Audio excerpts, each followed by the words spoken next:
Good morning. My name is Laura Wickson, and I have done my research proposal about an anxiety disorder that affects nearly 3 million Americans. Obsessive-compulsive disorder is obsessive thoughts or actions that stem from anxiety.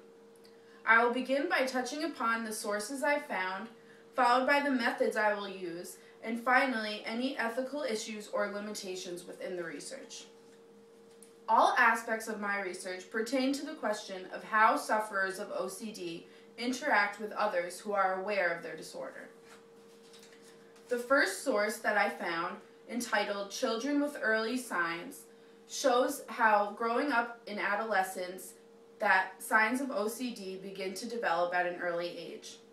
The second source that I found, entitled Verbal and Nonverbal Memory Effects, just is one example of the many symptoms that OCD has, and in this case, it can affect your long-term memory.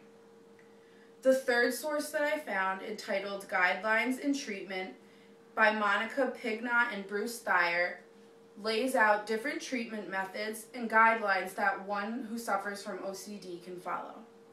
Finally, the last article I found, entitled A Woman's Construction of OCD, gives the perspective of a woman going through this disorder.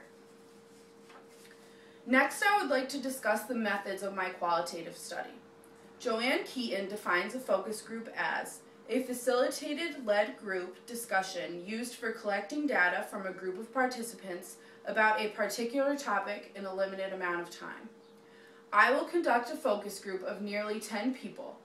I find this method to be most effective in order to get their reactions to each other and to hear their personal stories. I will find these participants from medical facilities such as doctors' offices, hospitals, or therapy centers. I will facilitate the discussion myself and use an audio tape to tape the conversation in order to play it back after the participants have left. The study is mainly ethical, although I would make sure that it was entirely confidential and let the participants know that after recording the information from the audio tape, I would not use any of their names, but simply participant 1, 2, etc. to explain my analysis. Any limitations that would go on during this focus group would be the possibility of a conflict during the discussion between members, or getting too off topic and focused on something that's off what our main point is.